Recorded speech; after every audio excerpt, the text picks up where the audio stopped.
নমস্কাৰ বন্ধু বান্ধৱীসকল, আশা কৰোঁ ভালে আছে। আজি আমি আলোচনা কৰিবলৈ আগবাঢ়িছোঁ জিমেইল একাউণ্ট কেনেকৈ খুলিব পাৰি। যদি কোনোবা মানুহৰ জিমেইল একাউণ্ট একেবাৰে নাই, নতুন, তেওঁ কেনেকৈ খোলে ইয়াতে আমি আলোচনা কৰিম। বা যিবিলাকৰ আগৰ পৰাই জিমেইল একাউণ্ট আছে আৰু এটা জিমেইল একাউণ্ট খুলিব বিচাৰে, তেখেতসকলেও ইয়াতে জিমেইল একাউণ্ট কেনেকৈ খোলে এইটো জানিব পাৰিব। আমি এতিয়া জিমেইল একাউণ্ট খুলিবলৈ হ'লে প্ৰথমতে জিমেইল এপছত অ'পেন কৰিব লাগিব। যদি আপোনাৰ জিমেইল একাউণ্ট নাই বা জিমেইল এপছ নাই, তেনেহ'লে আপুনি জিমেইল এপছটো প্লে ষ্ট'ৰত গৈ ইনষ্টল কৰি ল'ব। জিমেইল একাউণ্টটো এতিয়া অ'পেন কৰিছোঁ। অ'পেন কৰাৰ লগে লগে এনেধৰণে খোল খাব। যিবিলাকৰ নতুন মোবাইল লৈছে তেওঁলোকৰ এনেদৰে দেখা যাব। মই দেখুৱাইছোঁ। ছেটিং দেখুৱাব, জেনেৰেল ছেটিং এনেকুৱা থাকিব। তাৰপিছত এড একাউণ্ট থাকিব। এড একাউণ্টত ক্লিক কৰি দিলে এই অপশ্যনটো গোটেইখিনি আহি যাব। যিবিলাকৰ আগৰ পৰাই আছে, জিমেইল আছে, তেওঁলোকে কি কৰিব, জিমেইল একাউণ্টৰ ইয়াৰ সোঁ চাইডে থকা যিটো লোগো আছে, তাত ইয়াতে মোৰ বি আছে, কাৰোবাৰ এক্স থাকিব, আৰ থাকিব, কিবা এটা থাকিব, সেই তাতে ক্লিক কৰি দিব লাগিব। ক্লিক কৰাৰ পিছত এনেকুৱা ইয়াত যিবিলাক জিমেইল একাউণ্ট আছে সেইবিলাক দেখিবলৈ পোৱা গৈছে। তলত এড এনাডাৰ একাউণ্ট বুলি আছে, তাতে ক্লিক কৰি দিব লাগিব। ইয়াতে ক্লিক কৰাৰ পিছত ছেট আপ ইমেইল আছে। আমি গুগলত জিমেইল একাউণ্ট খুলিম, গতিকে গুগলত ক্লিক কৰি ল'ব লাগিব। ক্লিক কৰাৰ পিছত এতিয়া চেকিং হৈ আছে।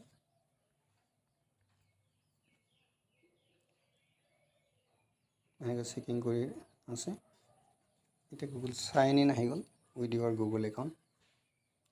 ইয়াত আছে ইমেইল বা phone forget email create account. আমি এতিয়া নতুনকৈ জিমেইল একাউণ্ট খুলিম, গতিকে ক্ৰিয়েট একাউণ্টত ক্লিক কৰিব লাগিব। ক্লিক কৰাৰ পিছত দুটা অপশ্যন দেখা পাব, ফৰ মাই পাৰ্চনেল ইউজ আৰু for work or my business. এতিয়া আমি ফৰ মাই পাৰ্চনেল ইউজ, ব্যক্তিগত কাৰণে ব্যৱহাৰৰ কাৰণে ল'ম জিমেইল একাউণ্টটো খুলিম, সেইটোৰ কাৰণে ফৰ মাই পাৰ্চনেল ইউজত ক্লিক কৰি দিলোঁ। ক্লিক কৰাৰ লগে লগে ফাৰ্ষ্ট নেম লাষ্ট নেম আহি গ'ল। এইটো ফাৰ্ষ্ট নেমত মই নাম দিছোঁ, আপুনি আপোনাৰ নামটো দিব। মই নিজৰ নামটো দিছোঁ, লাষ্ট নেম BORA। তাৰপিছতে লিখাৰ পিছত আপুনি নেক্সটত ক্লিক কৰি দিব। নেক্সটত ক্লিক কৰাৰ পিছত বেছিক ইনফৰমেশ্যন আহিব। Enter Euro birthday and gender. Birthday আৰু জেণ্ডাৰ ইয়াত চিলেক্ট কৰিব লাগে। মাহটো আপুনি নিজৰ ডকুমেণ্টত যি আছে সেইটো সঠিক হিচাপে দিব। মই ইয়াত জানুৱাৰী দিছোঁ, আপুনি আপোনাৰ মতে দিব। 01 আৰু 1980।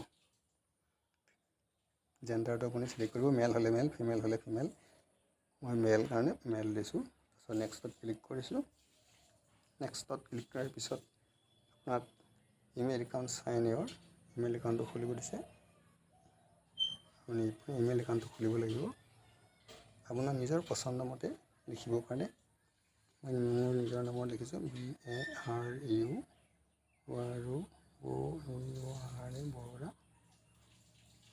বাৰু বৰা 1980। মোৰ বাৰু বৰা 1980 এইটো মোৰ ইমেইল হ'ল, খুলি দিছোঁ। তাৰপিছত নেক্সটত ক্লিক কৰিছোঁ। নেক্সটত ক্লিক কৰাৰ পিছতে পাছৱৰ্ড, এটা ষ্ট্ৰং পাছৱৰ্ড আপোনাক ল'ব দিছে। ষ্ট্ৰং পাছৱৰ্ড আপুনি ল'ব লাগিব। ষ্ট্ৰং পাছৱৰ্ডটো হ'ল, আপুনি নিজৰ ইচ্ছামতে ষ্ট্ৰং পাছৱৰ্ডটো বনাব। মই বনাইছোঁ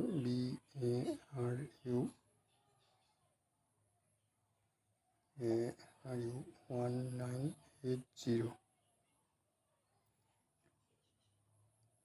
এইটো হ'ল বাৰু, এইটো হ'ল ষ্ট্ৰং পাছৱৰ্ড। তাৰপিছত নেক্সটত ক্লিক কৰিব।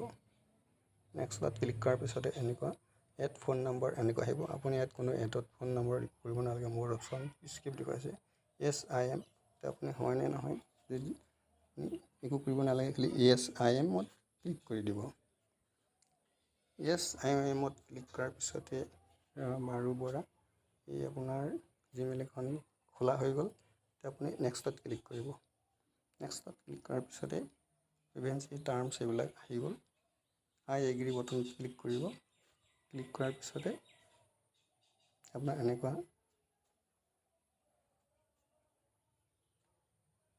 ইণ্টাৰফেচ দেখুৱাব। অলপ সময় ৱেইট কৰিব।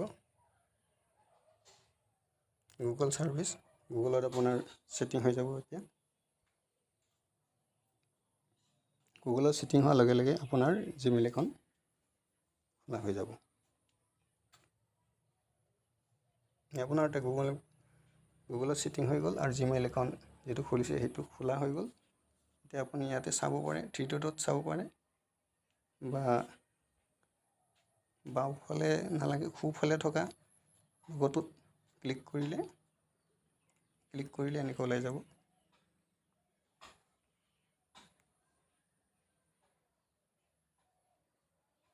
নেটৰ প্ৰব্লেম হৈ আছে, এইটো ওলাইছে। আপোনাৰ চাব ইয়াতে বাৰু গেটিং মেছেজ,